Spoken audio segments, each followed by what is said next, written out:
बाइसरन पहलगाम में आतंकी हमले के बाद, ऑपरेशन सिंदूर के खत्म हो जाने के बाद जम्मू कश्मीर को जो पूर्ण राज्य का दर्जा देने की बात थी, जिसको लेकर मुख्यमंत्री उमर अब्दुल्ला बड़े गंभीर थे और उन्होंने बार बार इस बात को रिट्रेट किया कि जम्मू कश्मीर को जब तक पूर्ण राज्य का दर्जा यानी स्टेटहुड जब तक जम्मू कश्मीर का रिस्टोर नहीं होगा, जम्मू कश्मीर की लोकतांत्रिक सरकार को जब तक ताकतें नहीं मिलेगी, तो आतंकवाद की लड़ाई अधूरी है। उन्होंने ये भी कहा और उनके साथियों ने भी कहा कि आतंकी हमला हो या इंटरनल सिक्योरिटी का मामला हो, उसमें जब चुनी हुई लोकतांत्रिक सरकार को सवाल जवाब करने की और अपना इनपुट देने की इजाजत ही नहीं है, तो कुछ भी अगर होगा तो उसका फॉल आउट जो होगा, उसका नुकसान जो होगा, वो लोकतांत्रिक सरकार को ही झेलना पड़ेगा। ये बात उन्होंने बड़े तरीके के साथ और बड़ी खूबसूरती के साथ केंद्र सरकार के सामने रखी। लेकिन उसके बाद हो गया बाइसरन पहलगाम में आतंकी हमला। 25 पर्यटक और एक वहां के लोकल निवासी की शहादत के बाद भारत सरकार ने पाकिस्तान के ऊपर प्रहार किया और ऑपरेशन सिंदूर के तहत पाकिस्तान के अंदर आतंकी ठिकानों को ध्वस्त किया। आतंकी ठिकानों को ध्वस्त करने के बाद अब जब हम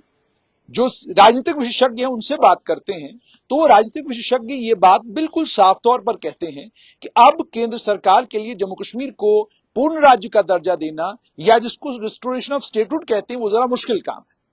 उसका कारण वो ये बताते हैं, एक इसलिए स्टेटहुड नहीं अभी रिस्टोर किया जाएगा क्योंकि बाइसरन पहलगाम के आतंकी हमले ने इस बात को साफ कर दिया कि आतंकवाद का थ्रेट अभी भी जम्मू कश्मीर में है और आतंकवाद कोई भी विकराल रूप जम्मू कश्मीर में किसी भी समय ले सकता है। इस सच्चाई को जहां जम्मू कश्मीर की सरकार ने मान लिया है, इस सच्चाई को अब केंद्र सरकार ने भी मान लिया है। और प्रधानमंत्री का यह कहना कि अगर फिर कोई आतंकी हमला हुआ तो हम अगले आतंकी हमले के लिए कोई तैयारी नहीं करेंगे, बल्कि ऑपरेशन सिंदूर को ही कंटिन्यू करेंगे, साफ तौर पर यह दर्शाता है कि प्रधानमंत्री भी इस बात को समझते हैं कि जो आतंकवाद की लड़ाई है या जो आतंकवाद का थ्रेट है, वो अभी भी बना हुआ है। अब अगर आतंकवाद का थ्रेट बना हुआ है, तो राजनीतिक विशेषज्ञ ये कहते हैं कि जम्मू कश्मीर का पुनर्गठन कानून से जम्मू कश्मीर रीऑर्गेनाइजेशन एक्ट कहते हैं, वो कानून जब लाया गया, उस कानून को लाकर यह कहा गया था कि यह कानून इसलिए लाया गया है और जम्मू कश्मीर को यूनियन टेरिटरी इसलिए बनाया गया है ताकि लॉ एंड ऑर्डर की सिचुएशन को ठीक किया जाए। लेकिन एक आतंकी हमले ने एक तो लॉ एंड ऑर्डर की सिचुएशन किस हद तक जम्मू कश्मीर में बिल्कुल नियंत्रण में है, एक तो उस पर एक सवाल निशान खड़ा कर दिया, और दूसरा बड़ा सवाल खड़ा किया अमेरिका के राष्ट्रपति डोनाल्ड जे ट्रंप ने।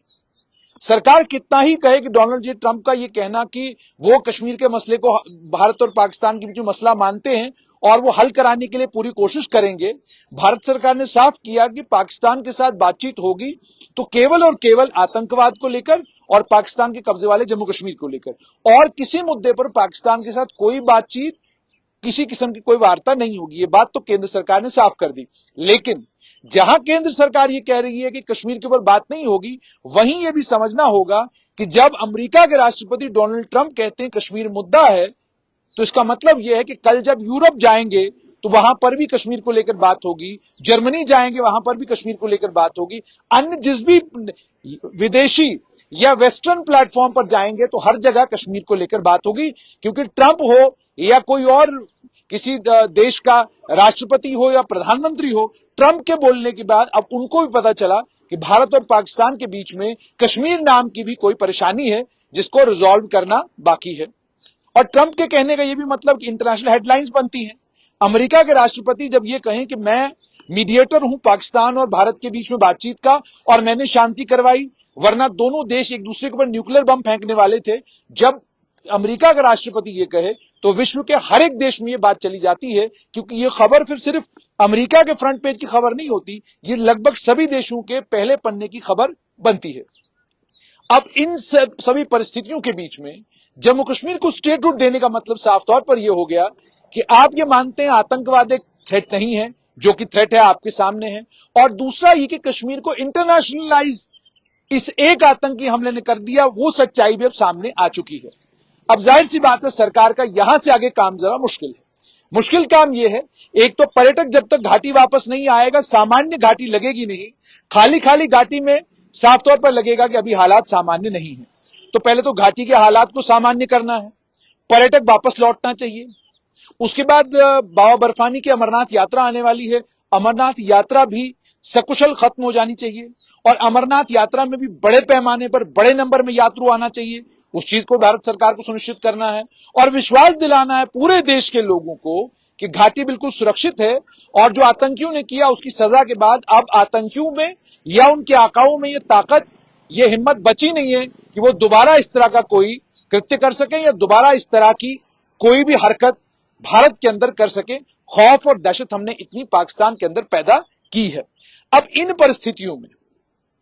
पूर्ण राज्य का दर्जा देना, जहां पर देश में ही बहुत सारे ऐसे इंटेलेक्चुअल या रिटायर्ड आर्मी चीफ्स हैं, रिटायर्ड आर्मी के ऑफिसर्स हैं, पुलिस के रिटायर्ड ऑफिसर्स हैं, जिनका यह मानना है कि जम्मू कश्मीर में एस्टैब्लिशमेंट का मतलब पॉलिटिकल एस्टैब्लिशमेंट, राजनीतिक एस्टैब्लिशमेंट भी जो है, जिसको लेकर वो बड़ी बड़ी बार उन्होंने कहा कि जो पॉलिटिकल एस्टैब्लिशमेंट जम्मू कश्मीर का है, अलगाववाद की बीमारी जो आज भी जम्मू कश्मीर में है, उस अलगाववाद की बीमारी के लिए पॉलिटिकल एस्टैब्लिशमेंट भी जिम्मेदार है। अब जाहिर सी बात है, जब पॉलिटिकल एस्टैब्लिशमेंट को वो जिम्मेदार मानते हैं,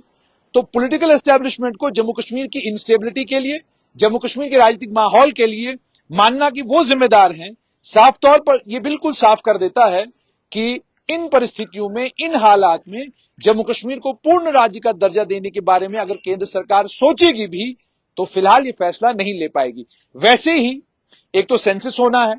उसके बाद डिलिमिटेशन होना है, तो ये सारी चीजें होने वाली थी। उसके हिसाब से भी लग रहा था कि साल 2028-29 से पहले पहले स्टेटहुड वापस नहीं आएगा। लेकिन जो परिस्थितियां बनी हैं, जो माहौल जम्मू कश्मीर में बना है, इस माहौल के बीच में और इन परिस्थितियों के बीच में जहां केंद्र सरकार को अब इस बात की एक और कंफर्मेशन हो गई है, क्योंकि ये केंद्र शासित प्रदेश था, लॉ एंड ऑर्डर हमारे पास था, हमको जम्मू कश्मीर को लेकर जब फैसला लेना पड़ा, हमें ज्यादा समय नहीं लगा और बिना समय लिए हमने पाकिस्तान के ऊपर प्रहार कर दिया। इन परिस्थितियों में अब राजनीतिक विशेषज्ञ ये कहते हैं, उमर अब्दुल्ला के लिए नई दिल्ली को कन्विंस करना कि वो जम्मू कश्मीर को पूर्ण राज्य का दर्जा, फुल स्टेटहुड रिस्टोर करे, मुश्किल होगा। दूसरा ये कि अगर वो कोशिश भी करेंगे तो उस कोशिश के साथ साथ में उनको भारतीय जनता पार्टी जम्मू कश्मीर के समर्थन की जबरदस्त जरूरत होगी, क्योंकि अब जब तक बीजेपी जम्मू कश्मीर केंद्र सरकार को नेशनल कॉन्फ्रेंस और बाकी राजनीतिक दलों के साथ मिलकर जोरदार तरीके से ये नहीं कहे कि पूर्ण राज्य का दर्जा मिलना चाहिए, तब तक ये चीजें संभव नहीं है, तब तक ये चीजें मुश्किल भी होंगी और तब तक इन चीजों को करना आसान भी नहीं होगा, ये राजनीतिक विशेषज्ञ कहते हैं। तो इसका मतलब साफ तौर पर यह है कि जिस उम्मीद और जिस विश्वास के ऊपर मुख्यमंत्री उमर अब्दुल्ला ने चुनाव में हिस्सा ना लेने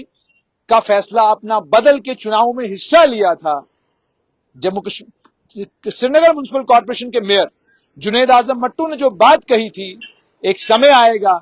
जब मुख्यमंत्री उमर अब्दुल्ला जब अपने फैसलों पर नजर दौड़ाएंगे तो उनको लगेगा कि वो जो उनका पहला फैसला था कि मुझे जम्मू कश्मीर में चुनाव नहीं लड़ने हैं, वो फैसला सही था। उन्हें चुनाव नहीं लड़ने चाहिए थे। उन्हें अगर लड़ना था, लोकसभा लड़ते, वहां चले जाते, नेशनल कॉन्फ्रेंस के किसी भी नेता को यूनियन टेरिटरी का मुख्यमंत्री वो बना सकते थे। ये बात उन्होंने बड़े जोरदार तरीके से स्ट्रेट लाइन से बातचीत करते हुए कही थी। अब जब आप राजनीतिक विशेषज्ञों से पूछते हैं तो वो आपको ये बताते हैं